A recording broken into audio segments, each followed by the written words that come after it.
Hey, what's up, everybody, and welcome to New Thought Talk Show, the show where we simply take a subject, be it political, religious, philosophical, or whatever, and just talk about it in the hopes that we all gain a new thought, new perspective, new paradigm about that particular thought. So as you guys can see, I'm actually by myself today. I'm in my car. We've been having some technical difficulties with getting our show recorded and uploaded and all of that kind of stuff. So that's why you haven't seen a show from us in a couple of weeks. But hopefully by next week, we'll have all of that ironed out and get the show back up running as usual for you guys. But anyway, on today's show, I want to talk about a particular subject that's kind of important, I think, for us as a people. And that's the subject of fear. Now, we all deal with fears in different sort of ways. We have fears built around a lot of things in our lives. What I've noticed is, for me as an example, I run a studio here in my city where I record a lot of local talent, a lot of talent from all over the states and abroad as well. And I always run into people, the majority of the people that I deal with have some sort of fears based around their particular dreams, goals, and objectives in what they want to achieve with, their particular music or whatever it is that I'm assisting them with doing.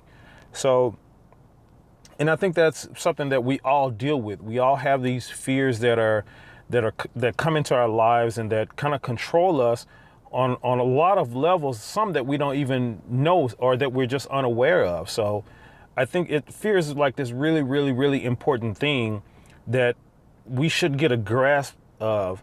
And if we don't, we'll always be living beneath what our potential is, because fear is going to always control us. So what is fear? There's a popular acronym that always sticks with me that I really, really like, that says fear is false evidence appearing real.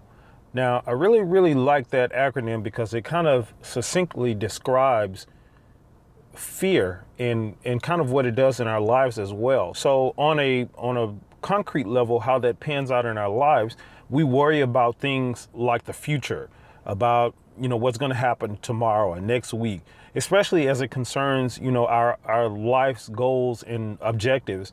We worry about things that could or possibly happen and all of this kind of stuff, and it controls us, and most times it stagnates us from doing anything or from moving anywhere. It kind of paralyzes us. So that's what fear is. It kind of kicks in and sets us up for like this life of complacency, because we don't want to move outside of what we already know because we're scared to do so. So I want to give you 3 ways that I think that are great to overcome fears that you have that are built around anything that you want to do or achieve. And that first way is to literally just step into it. And guys, the reason I say that is because there is no possible way that you can overcome fear fear of a particular thing without actually going into that particular thing. For example, if you guys are scared of the dark or, something like that, if you're scared of the dark, you can't overcome a fear of darkness without going into darkness and being in there and actually being comfortable and maybe gaining a new understanding, a new perspective that, there's nothing to fear in this dark. It's just something different or something that I didn't know or that I wasn't completely just aware of that I'm going into. But once you get in there and you get used to it, the fear automatically fades. You get used to it. You know what's happening. So how does that pan out for you? I mean, what are those things that you've been afraid to do? Are you a poet that, you want to write poems or songs or something like that? And, you have this fear that nobody's going to like them and all this kind of stuff. There's no possible way you can actually know that without actually walking into those things. Have you been dreaming of taking a vacation from your job and, maybe traveling, going somewhere overseas or something like that? And you've just been scared for whatever particular reason. There's no way you're going to overcome that fear without actually walking into those things. Now, the second way I think we can overcome fears is simply to just not overthink it.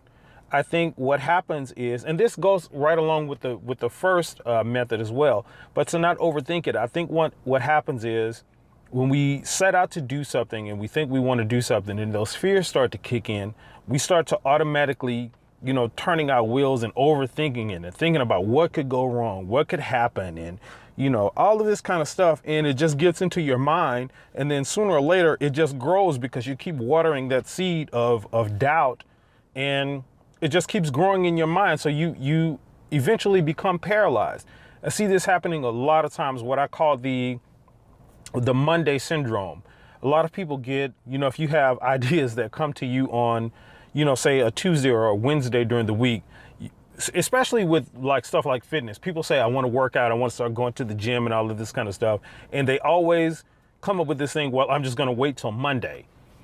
And what happens is that Monday, people never really get anything done, because what happens between that Tuesday when you decided to make that decision and that following Monday is you started to overthink that process. You started to think about, how hard it was going to be, all of the many things you were going to have to do, the money you were going to have to spend, the time you're going to have to invest.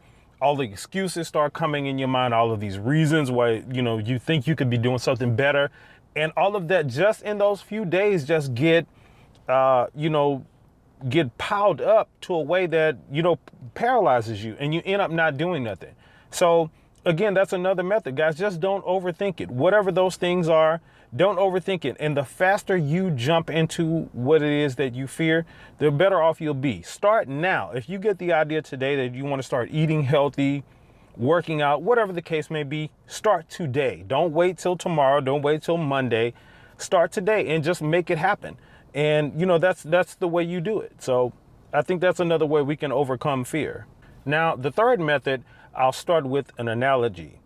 Let's say that there was a beam, a horizontal beam that's like right in front of you, maybe a couple of feet off the floor, about 10 feet long. And let's say I was going to pay you $3,000 to simply just get on this beam and walk across it. No big deal, right? It's a beam. You can get on it. It's, safe. It's not going to, break or anything on you. All you have to do is walk across it and you get $3,000.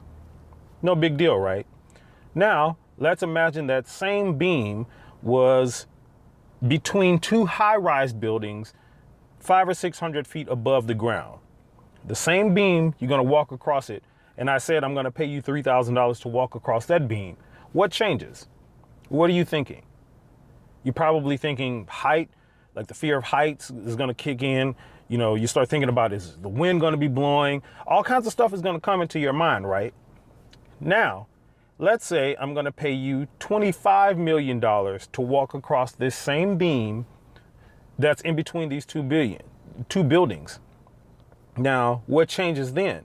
Well, you're probably more ready to walk across that beam now that I said $25 million versus $3,000. Why? Because of the motivation factor. And that's the third point, guys. You have to put in place motivation factors that help you overcome your fears. Put things in place, and these things don't have to be money related. A lot of times we depend on money and stuff like that. But for me, just a personal story, both of my parents died of heart disease.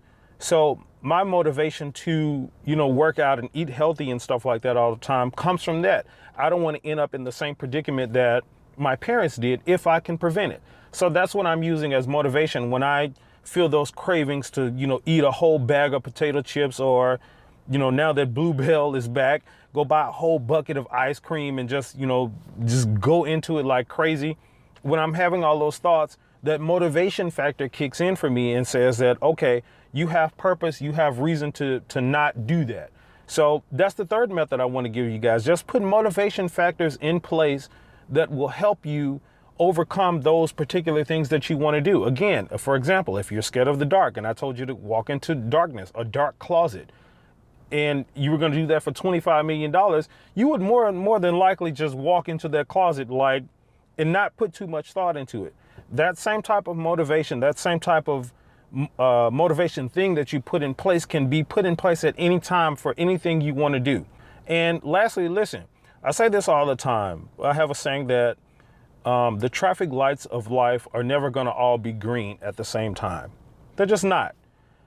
What that means is whatever it is that you want to do, whatever it is that you're trying to do, everything is not going to always be perfect. You're never going to always have the right amount of money, the right amount of time, the right amount of resources, anything. It's just not going to all be perfect at one time for you to make something happen. And if it does happen like that, you consider yourself a lucky person, but that's nothing you should count on. If you want to make something happen, guys, you want to do something. If you're an artist, I don't care what it is that you do. You've always wanted to record an album, record a single, whatever the case may be, write some poems, go on a trip, go on a vacation, whatever that thing is or those things are, start making them happen. Don't stop making excuses. Stop letting fear kick in to say, come into your mind, well, I'm not this good of an artist. I'm not that good of a singer. I'm not that good of a poet, not that great of a musician. All of this kind of stuff. I don't have enough money. All of these excuses start coming in. Guys, the traffic lights of life are never going to all be green at the same time. What separates successful people from non-successful people is the realization of that particular factor, and making sure that you just jump out on a limb, just go for what you know, and you'll 9 times out of 10, you'll see that the things are not as bad as you thought they were going to be when you set out to do them anyway. So again, I hope that these methods again help you guys, and what I talked about in this video today has helped you all. Leave a comment below this video and let me know what you think about it. What kind of fears do you have around some of the things that you want to do? And let me know about that. And until the next time, I'll see you guys in the next video.